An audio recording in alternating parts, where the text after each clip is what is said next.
कहानी के शुरुआत में एक अंधेरे जेल के अंदर एक आदमी बैठा हुआ दिखाई देता है जिसका नाम ली है। उसके सामने एक कागज का टुकड़ा है और वो अपने हाथ से बहुत ही बारीकी से एक नकली स्टैंप तैयार कर रहा है। ये ली कोई मामूली कैदी नहीं है, बल्कि वो एक बहुत ही स्किल्ड आर्टिस्ट है। वो जेल के अंदर से किसी को एक लेटर भेजना चाहता है, लेकिन प्रॉब्लम ये है कि लेटर भेजने के लिए जेल के पोस्टमैन को $10 देने होंगे और ली के पास तो $1 भी नहीं है। इसीलिए वो अपनी अनबिलीवेबल स्किल का इस्तेमाल करके खुद के हाथ से एक नकली स्टैंप बना लेता है और ये स्टैंप इतना परफेक्ट होता है कि कोई चाह कर भी असली और नकली का फर्क नहीं पकड़ पाएगा। इसके बाद जब पोस्टमैन आता है तो ली उसे लेटर देना चाहता है, लेकिन पोस्टमैन $10 की डिमांड करता है। ठीक उसी वक्त सामने वाले सेल में मौजूद एक बुढ़ा कैदी अचानक बीमार होने का नाटक करके चिल्लाना शुरू कर देता है। इसकी वजह से पोस्टमैन का ध्यान भटक जाता है और ली इसी मौके का फायदा उठाकर अपना लेटर चुपचाप उसके बैग में डाल देता है। अब ये लेटर वो किसे भेज रहा है और क्यों भेज रहा है, ये हमें मूवी के एंड में पता चलेगा। इधर कुछ देर बाद पुलिस आकर ली को जेल से बाहर निकाल ले जाती है। यहाँ हमें पता चलता है कि ली इतने दिनों से थाईलैंड की एक जेल में बंद था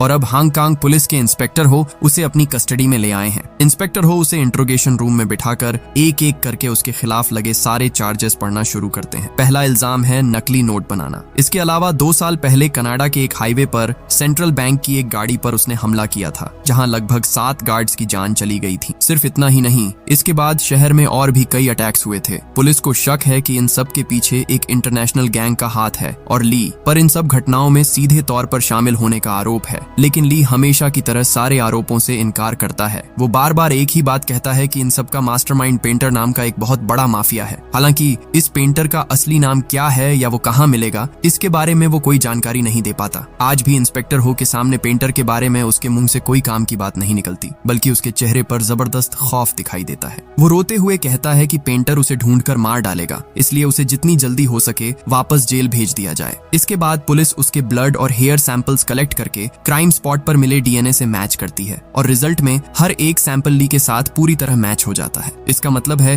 कि उसका जुर्म अब दिन के उजाले की तरह साफ हो चुका है। पुलिस दोबारा उसे सच कबूल करने के लिए प्रेशर डालती रहती है, लेकिन हर बार की तरह इस बार भी ली सब कुछ मानने से इनकार कर देता है। ठीक इसी वक्त पुलिस स्टेशन के बाहर युवान नाम की एक लड़की इंतजार कर रही थी। वह अपने लॉयर को लेकर आई है ताकि ली की बेल करवाई जा सके, लेकिन पुलिस उसे साफ मना कर देती है कि ली कई बड़े केसेस का बहुत ही इंपॉर्टेंट गवाह है, इसलिए उसकी बेल किसी भी हाल में मुमकिन नहीं होगी। हालांकि पुलिस एक शर्त रखती है, अगर ली पेंटर की असली पहचान बता देता है तभी उसकी जमानत के बारे में सोचा जाएगा। तब युवान खुद ली के पास जाकर उसे सब कुछ सच सच बताने की रिक्वेस्ट करती है और ली उसी पल अपना मुंह खोलता है और पास्ट की उन घटनाओं को बताना शुरू करता है। अब सीन कट होकर कई साल पहले के वक्त में चला जाता है। यहाँ हम ली और युवान को पहली बार देखते हैं। वे दोनों आर्टिस्ट थे और दोनों ही बहुत शानदार पेंटिंग्स बनाते थे। आर्ट के जरिए वे धीरे धीरे एक दूसरे के करीब आ जाते हैं और उनके बीच प्यार हो जाता है। लेकिन उन दोनों में एक बहुत बड़ा फर्क था। युवान एक क्रिएटिव आर्टिस्ट थी जो अपने यूनिक स्टाइल में ओरिजिनल पेंटिंग्स बनाती थी, जबकि ली कोई ओरिजिनल काम नहीं करता था। वह बस मशहूर आर्टिस्ट्स की पेंटिंग्स को हूबहू कॉपी कर लेता था। उसकी कॉपी करने की काबिलियत सच में अनबिलीवेबल थी, लेकिन दिक्कत ये थी कि इन डुप्लीकेट पेंटिंग्स में किसी का कोई इंटरेस्ट नहीं था। अब यही कॉपी करने की ताकत आगे चलकर उसे एक खतरनाक रास्ते पर ले जाएगी। एक दिन लुक नाम का एक आर्ट गैलरी मालिक उनकी पेंटिंग्स देखने आता है। वह युवान का काम देखकर इम्प्रेस हो जाता है और सारी पेंटिंग्स खरीदना चाहता है, लेकिन उसे ली की पेंटिंग्स बिल्कुल पसंद नहीं आती क्योंकि वे दूसरों के काम की कॉपी थी। लुक उन्हें अपनी एग्जीबिशन में रखने से मना कर देता है। तब युवान जोर देकर कहती है कि या तो उसे सारी पेंटिंग्स एक साथ खरीदनी होंगी वरना वह एक भी नहीं बेचेगी। लुक के जाने के बाद ली युवान से कहता है कि तुम मेरी फिक्र मत करो, मेरी सारी पेंटिंग्स टोक्यो के एक आदमी ने पहले ही खरीद ली हैं। लेकिन कुछ देर बाद युवान को समझ आ जाता है कि ली झूठ बोल रहा है, उसकी एक भी पेंटिंग नहीं बिकी थी। असल में ली चाहता था कि उसकी वजह से युवान के करियर में कोई रुकावट न आए। खैर, एग्जीबिशन वाले दिन युवान अपनी पेंटिंग्स के बगल में चुपके से ली की एक पेंटिंग रख देती है। सब लोग काम की तारीफ कर रहे थे, तभी एक आदमी आकर ली की पेंटिंग का मजाक उड़ाने लगता है। उसका यह बर्ताव देखकर युवान को इतना गुस्सा आता है कि वह उसके ऊपर पानी फेंक देती है। हालांकि एग्जीबिशन खत्म होने पर ली खुद जाकर उस आदमी से माफी मांगता है। तब वह आदमी हंसते हुए कहता है कि वह तो बस मजाक कर रहा था ताकि ली उससे अकेले में मिलने आए, क्योंकि पूरी एग्जीबिशन से उसने जो पेंटिंग खरीदी थी वह ली की ही थी। इसके बाद एक रेस्टोरेंट में बैठकर वे काफी देर तक बात करते हैं। वह आदमी अपना इंट्रो पेंटर के तौर पर देता है। हाँ, यह वही पेंटर है जिसका नाम ली बार बार पुलिस को बता रहा था। पेंटर ली की तारीफ करते हुए कहता है कि किसी भी तस्वीर को इस तरह कॉपी करना कोई छोटी बात नहीं है। वह सीधे ऑफर देता है कि तुम्हारा यह टैलेंट मेरे बहुत काम आएगा। अगले दिन ली पेंटर से मिलता है और कहता है कि वह उसका कोई भी ऑफर मानने को तैयार है। पेंटर हंसते हुए उसे अपनी टीम में वेलकम करता है, लेकिन ली को जो काम करना होगा वो सुनकर उसके पैरों तले से जमीन खिसक जाती है। पेंटर उसके सामने $1 थमाकर कहता है कि तुम्हें इस नोट को हूबहू तैयार करना होगा। इसका मतलब है कि वो ली को सीधे सीधे जाली नोट बनाने का ऑफर दे रहा है। ली तुरंत बुरी तरह भड़क जाता है और उसके प्रपोजल को ठुकरा देता है। तब पेंटर बताता है कि उसका असली नाम सैंग है। पिछले 3 जनरेशन से वे जाली नोट छापने का बिजनेस कर रहे हैं, लेकिन आज तक किसी को जेल नहीं जाना पड़ा क्योंकि वो ये सारा काम बहुत ही सावधानी से करता है। अब सवाल ये है कि क्या ली आखिर में इस खतरनाक ऑफर के लिए राजी होता है? पेंटर तब ली को समझाने लगता है कि ये जो नया डॉलर छापा गया है इसमें मौजूद तस्वीरें और लेटर्स का पैटर्न इतना कॉम्प्लिकेटेड है कि हाई क्वालिटी के महंगे प्रिंटर्स भी उसे ठीक से प्रिंट नहीं कर सकते। इसलिए यहाँ ली के हाथों की उस अनबिलीवेबल स्किल की जरूरत होगी और ली का काम देखकर ही पेंटर उसे इस ऑफर के लिए राजी करना चाहता है। ली पहले तो मना कर देता है, लेकिन अपनी खराब माली हालत के बारे में सोचकर आखिरकार मान जाता है। उस वक्त युवान एक एग्जीबिशन के लिए अमेरिका जा रही थी, इसीलिए ली उसे कुछ भी बताए बिना चुपचाप वहाँ से निकल आता है। इधर पेंटर उसे प्लेन से कनाडा ले जाता है। वहाँ वो ली को अपनी पूरी टीम से मिलवाता है। इस टीम में जाली नोट बनाने में 20 साल का एक्सपीरियंस रखने वाले कुछ उस्ताद लोग हैं। हर कोई किसी न किसी काम में बिल्कुल एक्सपर्ट है। वे सब मिलकर जाली नोट बनाने का एक बड़ा प्लान तैयार करने बैठते हैं। यहाँ हमें समझ आता है कि अमेरिकन डॉलर को कॉपी करना कोई बच्चों का खेल नहीं है। हर US डॉलर पर बेंजामिन फ्रैंकलिन की एक फोटो होती है और यह फोटो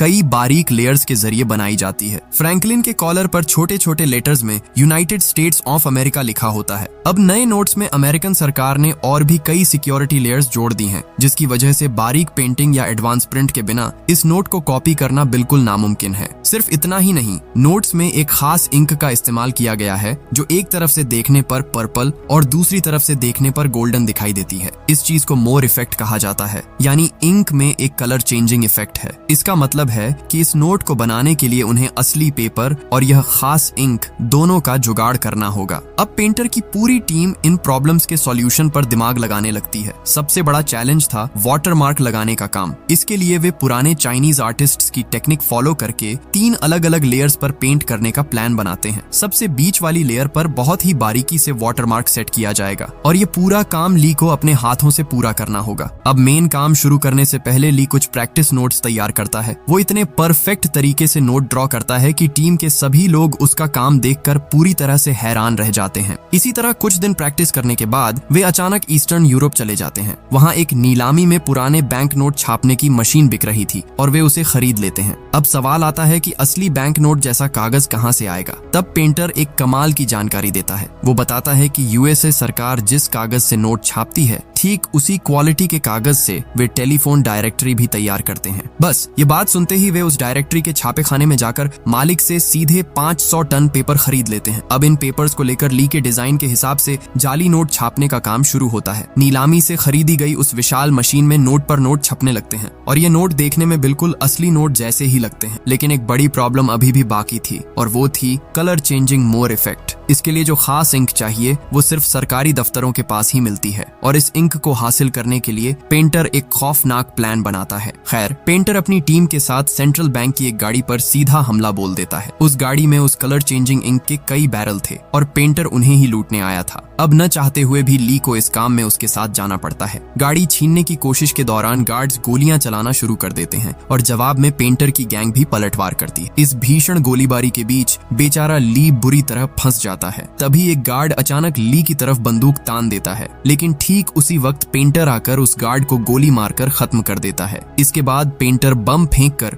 दूर की एक गाड़ी को उड़ा देता है, जिसकी वजह से बाकी गार्ड्स भी मारे जाते हैं। फिर वे इंक के बैरल लूटकर तेजी से वहां से रफू चक्कर हो जाते हैं। लेकिन इतने सब के बीच पहली बार पेंटर का ऐसा हिंसक रूप देखकर ली के अंदर रूह कांप जाती है। अब तक डरते डरते जाली नोट तो बना रहा था, लेकिन उसने कभी नहीं सोचा था कि उसे खून खराबे में भी शामिल होना पड़ेगा। पर अब वो एक ऐसे दलदल में फंस चुका था जहां से बाहर निकलने का कोई रास्ता रास्ता नहीं था। इधर मोर इफेक्ट वाली इंक लाने के बाद वे उसे प्रिंटर में लगाकर दोबारा नोट छापना शुरू करते हैं और अब जो नोट बाहर निकलते हैं उन हर एक नोट में असली नोट की तरह ही कलर चेंजिंग इफेक्ट दिखाई देता है। ये नजारा देखकर पूरी टीम खुशी से उछलने लगती है क्योंकि उन्होंने कुछ ऐसा बना लिया था जिसे असली नोट से अलग करना नामुमकिन था। लेकिन ली अंदर ही अंदर बहुत ज्यादा गिल्ट महसूस कर रहा था। वह पेंटर से पूछता है कि जब यह इंक खत्म हो जाएगी तो क्या फिर से लोगों को मारकर इंक लानी होगी? इससे बेहतर है कि मैं खुद यह इंक बनाने की कोशिश करके देखूं। लेकिन पेंटर उसकी बात सुनकर उसे जोर से झिड़क देता है और चुप करा देता है। अब पेंटर के ऑर्डर पर उसके लोग सूटकेस में भरकर जाली नोट अलग अलग देशों में स्मगल करना शुरू कर देते हैं। इस तरह उनका जाली नोटों का साम्राज्य दिनों दिन बढ़ता जाता है। लेकिन पुलिस को पहले ही उनकी हरकतों की भनक लग चुकी है। विंग नाम के एक अंडरकवर पुलिस ऑफिसर को इस केस की इन्वेस्टिगेशन की जिम्मेदारी दी जाती है। यह विंग इंस्पेक्टर हो के साथ मिलकर पेंटर की गैंग की मूवमेंट को फॉलो करना शुरू करता है। फिर एक खरीदार का भेस बदलकर वे सीधे गैंग के मेंबर्स से मिलने जाते हैं। यहाँ पेंटर के लोग समंदर के बीच एक नाव पर पार्टी कर रहे थे। हालांकि पेंटर और ली वहाँ मौजूद नहीं थे। विंग वहाँ से सब कुछ ऑब्जर्व करता है और फिर निकल जाता है। लेकिन पेंटर का असली खेल तो अभी शुरू ही नहीं हुआ था। पेंटर जनरल नाम के अपने एक पुराने क्लाइंट के साथ मीटिंग फिक्स करता है। अगले दिन वह ली को साथ लेकर जनरल के घर की तरफ रवाना होता है। रास्ते में ली पेंटर को एक इम्पोर्टेंट बात बताता है। वह कहता है कि उसे एक खास किस्म के कारपेंटर के बारे में पता है जिससे मोर इफेक्ट पैदा किया जा सकता है। इसका मतलब है कि इस इंक से डॉलर बिल पर दो अलग अलग एंगल से दो रंगों का इफेक्ट लाया जा सकेगा और इसके लिए किसी को मारना नहीं पड़ेगा। पेंटर उसका यह आइडिया सुनकर काफी खुश होता है और वादा करता है कि वह ली के नाम पर एक रिजॉर्ट खरीद कर देगा जहां वह युवान के साथ अपनी बाकी जिंदगी आराम से गुजार सकेगा। लेकिन तभी पेंटर अचानक ली के हाथ में एक बम का रिमोट थमा देता है और कहता है कि मेरे इशारे पर ही तुम्हें यह बटन दबाना होगा। इधर जनरल के घर पहुंचने के बाद मीटिंग नॉर्मल तरीके से शुरू होती है। जनरल पेंटर को अच्छे दाम पर नकली नोट खरीदने का ऑफर देता है और कहता है 6 महीने के लिए अपनी पूरी गैंग के साथ मेरे यहाँ शिफ्ट हो जाओ और मेरे लोगों को भी अपने जैसा परफेक्ट नकली नोट बनाना सिखा दो।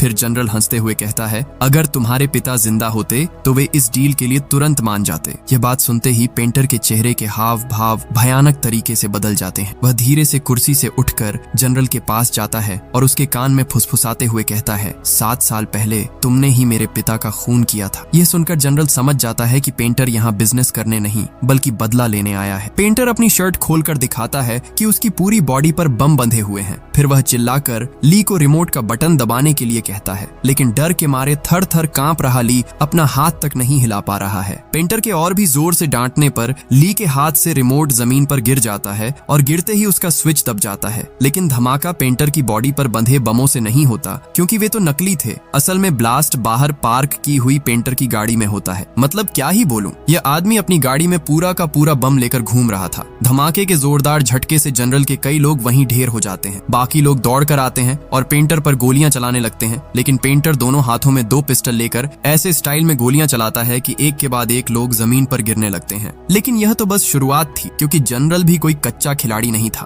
पर पेंटर ने इसके लिए पहले से इंतजाम कर रखा था। उसका एक साथी दूर जंगल से लगातार रॉकेट लॉन्चर दागना शुरू कर देता है। रॉकेट लॉन्चर के हमलों से वहां सब कुछ उड़ जाता है और पूरा इलाका आग की लपटों में घिर जाता है। चारों तरफ धुएं और बर्बादी के बीच पेंटर 2 राइफलें लेकर और भी लोगों को साफ कर देता है। फिर उसके कुछ और साथी गाड़ियां लेकर आते हैं और जनरल के आदमियों को कुचलना शुरू कर देते हैं। इसी बीच जनरल के कुछ लोग जंगल में घुसकर रॉकेट लॉन्चर चलाने वाले बंदे को खत्म कर देते हैं। इन सब के बीच बेचारा ली एक कोने में दुबक कर अपनी जान बचाने की कोशिश कर रहा है। ये गोलीबारी काफी देर तक चलती रहती है। आखिर में जनरल खुद एक आर्मर्ड कार लेकर आता है और पेंटर पर सीधी फायरिंग शुरू कर देता है। लेकिन पेंटर जबरदस्त स्टाइल में कूदकर उस पर गोलियां चलाता है और गाड़ी के सही हिस्से पर निशाना साध कर पूरी गाड़ी को ही पलट देता है। इस तरह वह जनरल का भी काम तमाम कर देता है। मगर इस जंग के दौरान चिंग नाम की एक लड़की जो जनरल के लिए काम करती थी, उसकी बॉडी में आग लग जाती है। ली दौड़ कर जाता है और उस आग को बुझा देता है, लेकिन तब तक उसका चेहरा बुरी तरह झुलस चुका था। लौटते वक्त पेंटर उसे हॉस्पिटल ले जाता है और फिर धमाका करके जनरल के पूरे ठिकाने को मिट्टी में मिला देता है। करीब 1 महीने बाद चिंग धीरे धीरे अपनी चोटों से ठीक होने लगती है। पेंटर उसे एक नई आईडी और पासपोर्ट देता है जिस पर उसका नाम युवान लिखा था। ये देखकर ली को बहुत गुस्सा आता है क्योंकि युवान उसकी प्रेमिका का नाम है, लेकिन पेंटर उसकी बात पर ध्यान नहीं देता।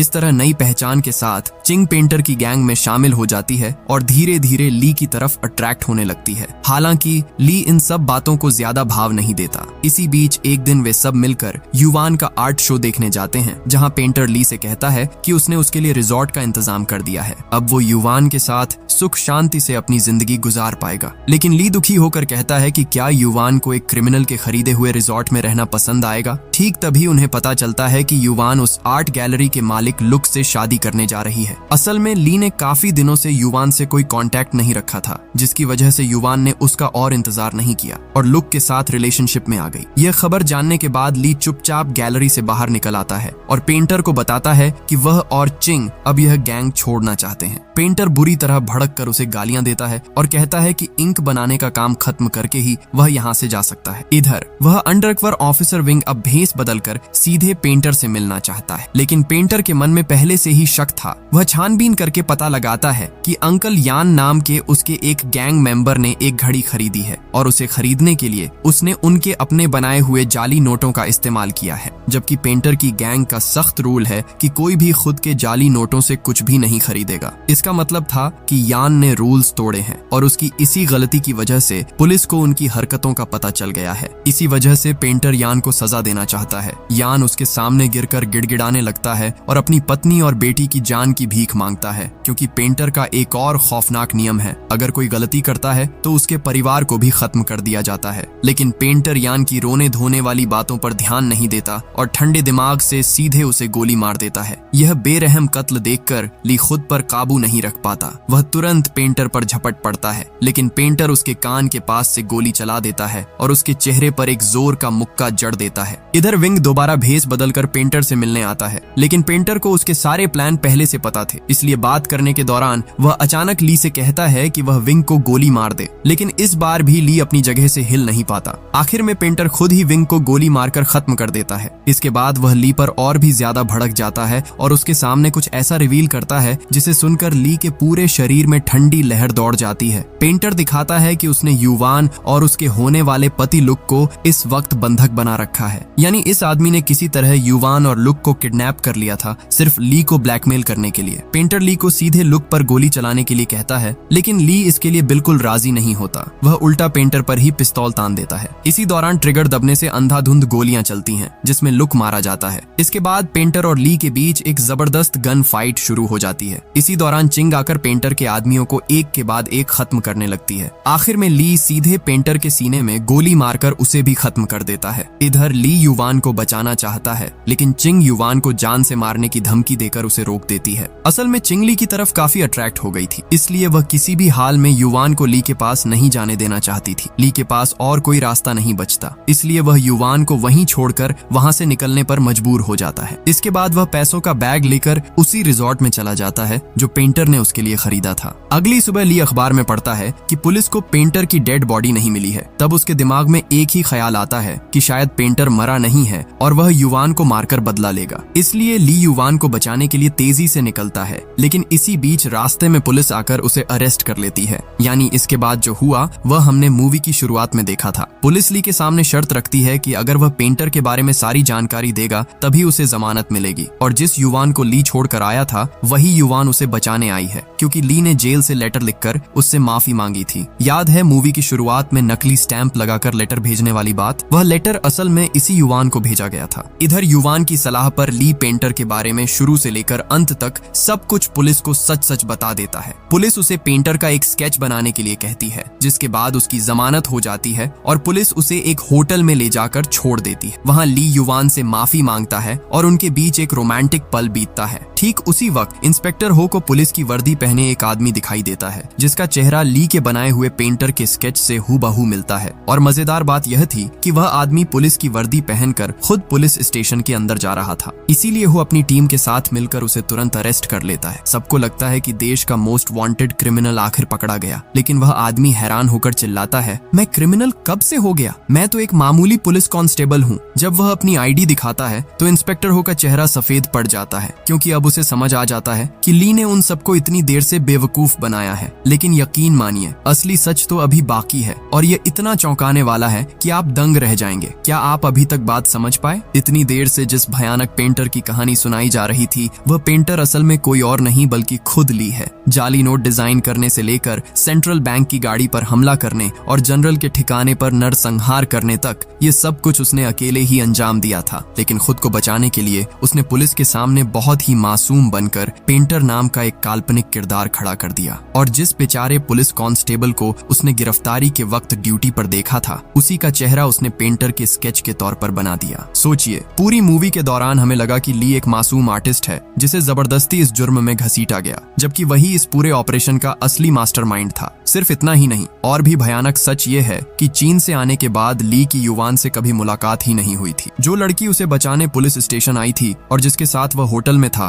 वह असल में युवान नहीं थी, वह वही चिंग थी जिसकी ली ने प्लास्टिक सर्जरी करवाकर उसे युवान का चेहरा दे दिया था। याद है, जनरल के ठिकाने पर उस जंग के दौरान चिंग का चेहरा झुलस गया था। ठीक उसके बाद ली ने उसे युवान जैसा बनवा दिया, क्योंकि वह असली युवान को कभी हासिल नहीं कर सका था, इसलिए उसने चिंग को युवान बनाकर अपने पास रख लिया। खैर, अगले दिन नकली युवान बनी हुई चिंग बुरी तरह चिढ़ जाती है। उसे समझ आ जाता है कि ली ने उसे कभी चिंग के तौर पर प्यार किया ही नहीं, वह तो बस उसके अंदर युवान का चेहरा ढूंढता रहा। इसी गुस्से में चिंग असली युवान और उसके बॉयफ्रेंड लुक को किडनैप कर लेती है और ली से कहती है, अगर तुम वाकई मुझसे प्यार करते हो तो इन्हें खत्म कर दो। तब उनके बीच गन फाइट शुरू होती है और उस गोलीबारी में लुक मारा जाता है। इसके बाद जब ली वहां से भागता है तो पुलिस उसे पकड़ लेती है, लेकिन वही चिंग फिर से उसे बचाने आती है, क्योंकि ली ने जेल से लेटर लिखकर उससे माफी मांगी थी। अब यह सारा सच जानने के बाद इंस्पेक्टर हो तुरंत होटल की तरफ भागता है, लेकिन तब तक बहुत देर हो चुकी थी। होटल के सारे गार्ड्स को खत्म करके ली और चिंग पहले ही फरार हो चुके थे। अब वे दोनों समंदर के रास्ते एक बोट में बैठकर हांगकांग से बहुत दूर भाग रहे थे।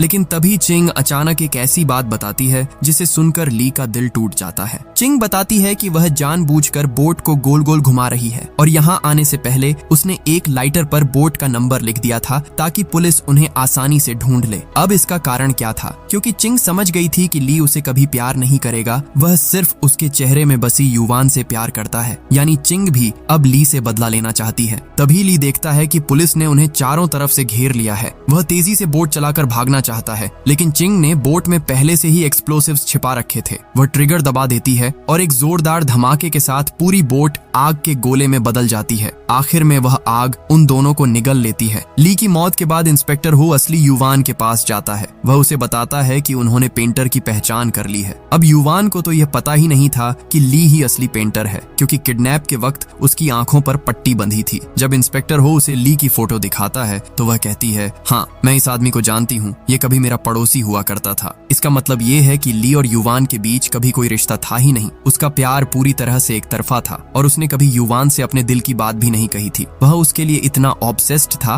कि वह युवान जैसा आर्टिस्ट बनना चाहता था, लेकिन उसके जैसा ओरिजिनल आर्टिस्ट बनना ली के बस में नहीं था। इसीलिए उसने अपनी कॉपी करने की जबरदस्त स्किल का इस्तेमाल करके एक गलत रास्ता चुन लिया। उसका प्लान था कि बहुत सारा पैसा कमाकर वह एक दिन युवान के सामने सिर उठाकर खड़ा होगा, लेकिन उसका वह सपना भी आखिरकार राख हो गया। समंदर के काले पानी में बिखरे हुए बोट के टुकड़े, जलते हुए कागज की राख और एक कमाल के टैलेंट का यह बेकार अंत, जिससे उसने प्यार किया वह उसे जानती तक नहीं थी, और जिसने उसे प्यार किया उसकी उसने कभी कद्र नहीं की। और यहीं पर यह कहानी खत्म हो जाती है।